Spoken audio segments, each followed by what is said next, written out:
Hablaremos hoy de Mariano Pascual Necochea y Pepita Sagra.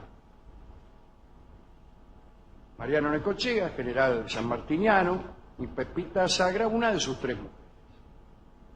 Nació Necochea en Buenos Aires en 1792. Su papá se llamaba Casimiro y era de Navarra. Su madre era criolla.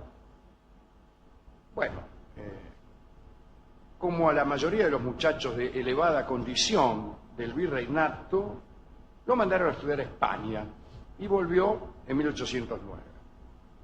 Necochea volvió influido por las luchas patrióticas de una España invadida por los ejércitos franceses.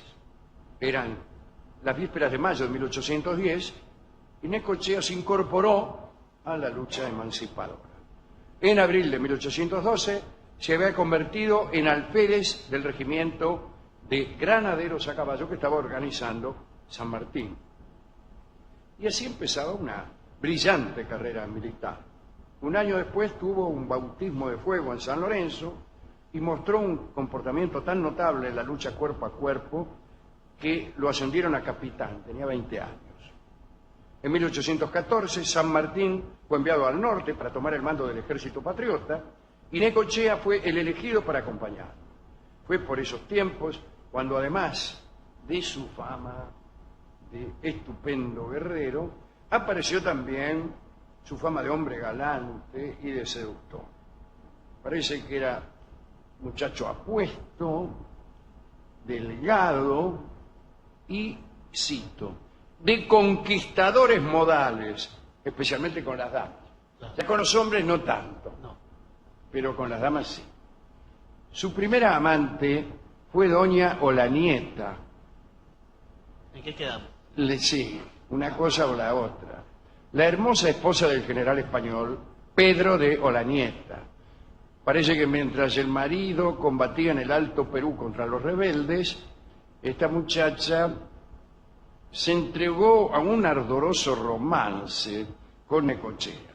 Según ha contado Vicente Fidel López, la mina aprovechaba sus encantos para seducir a los oficiales criollos y obtener de ellos información útil, tal como hacía Macacha Güemes en el campo patriota, ¿no?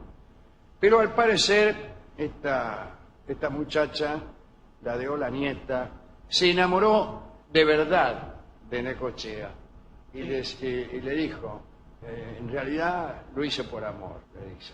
Bueno, no es necesario que me digas ningún secreto. Él no le dio mucha importancia y la abandonó rápidamente.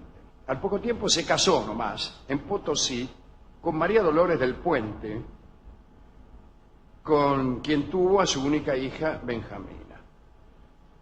Pero las ausencias demasiado prolongadas agotaron pronto el amor de Necochea por María Dolores y la dejó. Pero el que se iba era él. Sí.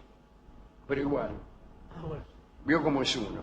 Semanas más tarde estaba enamorado de otra esposa de un jefe español. Y así no se puede, ¿no? Vencer a los realistas en el campo de batalla y también en el tálamo matrimonial era muy atractivo para este muchacho, Necochea. Por entonces lo habían ascendido a sargento mayor por su hazaña de El Tejar. Parece que le habían tendido una emboscada y el tipo semidesnudo, saltando sobre un caballo en pelo, no quiero ni pensar lo que será esta hazaña. Ah, no, con un sable en mano se abrió paso entre un enorme grupo de españoles que lo habían sorprendido durante la noche en la ya mencionada emboscada. Cuando San Martín debió asumir la gobernación de Cuyo y preparar el ejército liberador de Chile y de Perú, otra vez eligió a Necochea y lo nombró jefe del 5º Escuadrón de Granaderos. Estaba destinado a ser la escolta de San Martín, ese escuadrón. A principios de 1817, Necochea cruzó los Andes, fue el primero en pisar tierra chilena. Más tarde tuvo una decisiva actuación en Chacabuco. Necochea cargó con su escuadrón desde lo alto de la montaña contra los españoles que estaban amenazando a O'Higgins.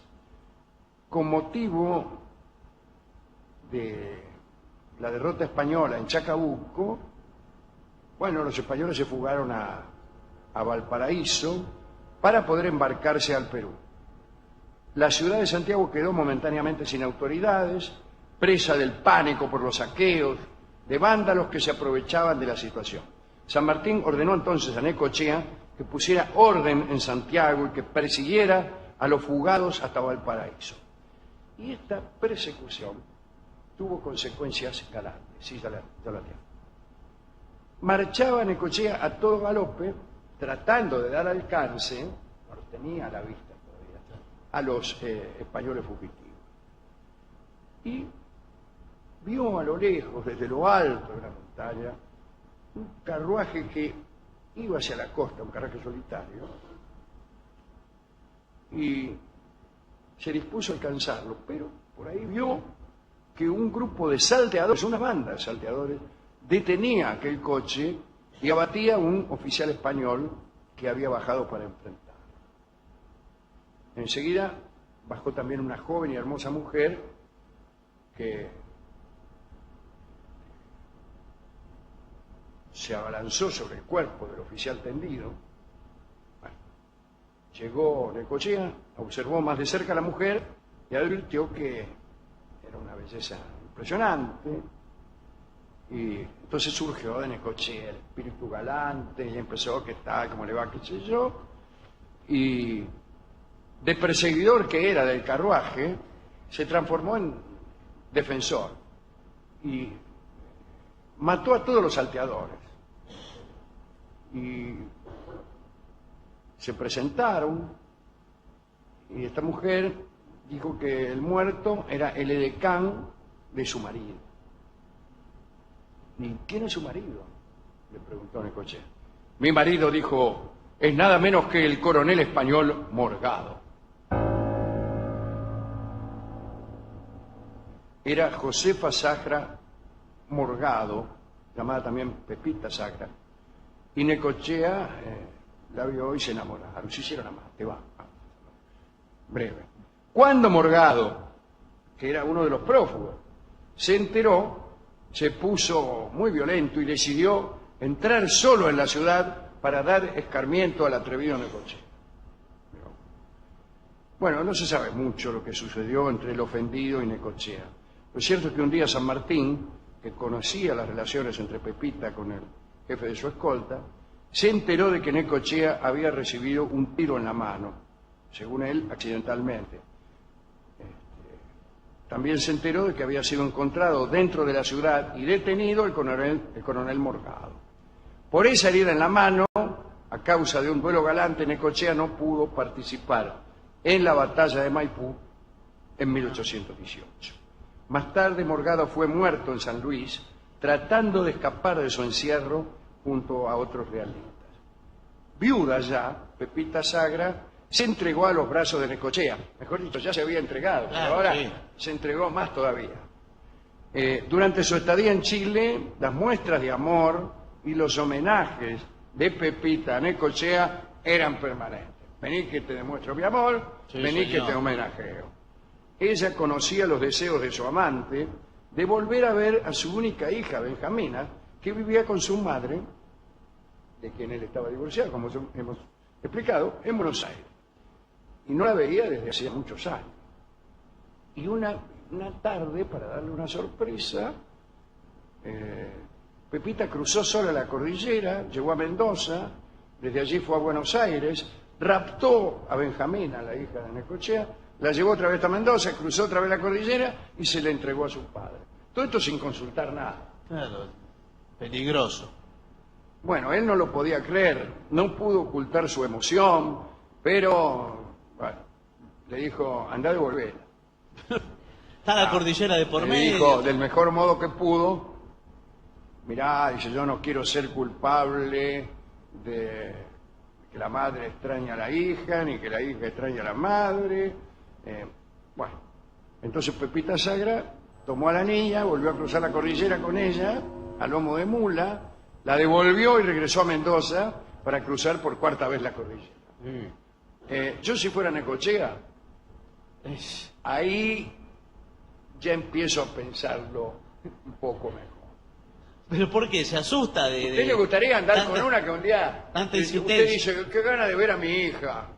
Y le Y cruza la la- tipa va, se la secuestra, en otro país se la trae. Toma, la quería ver, aquí está. Bien, no.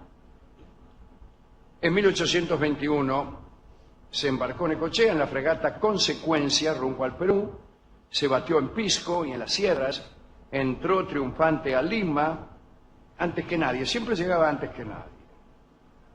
En ese año, y para tristeza de San Martín, Necochea se retiró del ejército de los Andes con el grado de general de brigada. Se fue a Trujillo para vivir en paz con Pepita. Sin embargo, no pudo resistirse a sus impulsos por volver a luchar. Regresó al Perú, se incorporó al ejército de Bolívar, participó en 1824 de la batalla de Junín. Fue protagonista allí porque transformó esa batalla que parecía una derrota en un triunfo, ¿no? Recibió en aquella batalla 11 heridas de lanza. Casi muerto lo trasladaron a Tarma, pero no murió.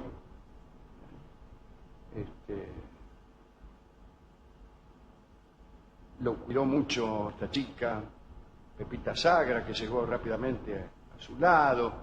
Dicen que le limpiaba las heridas, tal como habían sugerido algunos médicos, succionándolas, lamiéndole las heridas.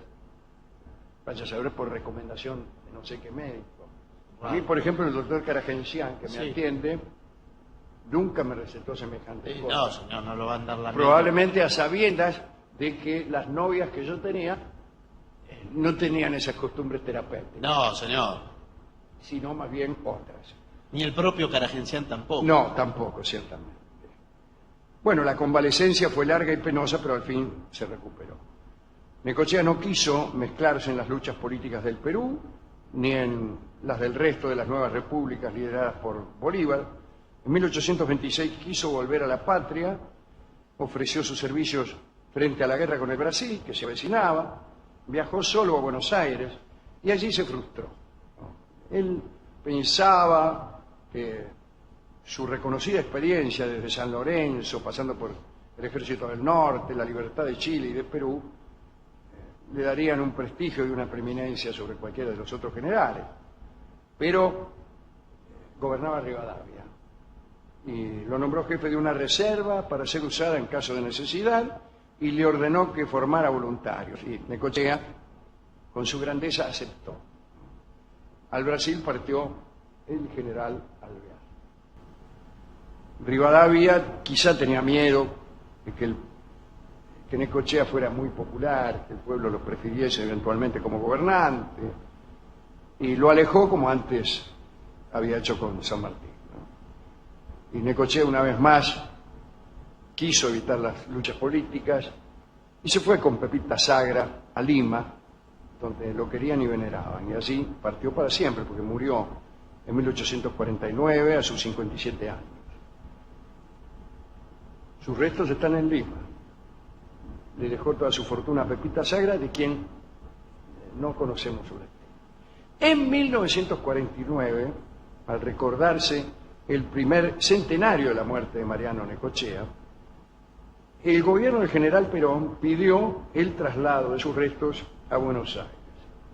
Y las autoridades peruanas se negaron, diciendo que Necochea había vivido más tiempo en Perú que en la Argentina, que se había transformado en ciudadano peruano por propia decisión, pero además que el pueblo de Perú lo amaba y que era mariscal de sus ejércitos. Así que negaron, amablemente por cierto, el pedido. Es un lindo recuerdo de este muchacho seductor que además era muy valiente.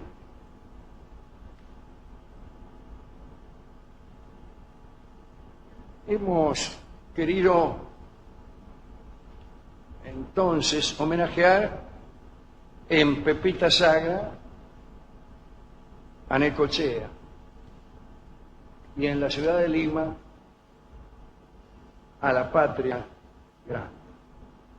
Así que vamos a escuchar una canción que se llama Limenia, y que canta Lucha Reyes. Yo cantaba esta canción con un hondureño en Barcelona. Siempre creí que era una canción poco conocida, solo porque yo la conocía poco. Después supe que es un vals peruano muy, muy conocido, y hoy lo escucharemos en homenaje a Pepita Sala. Limeña por Lucha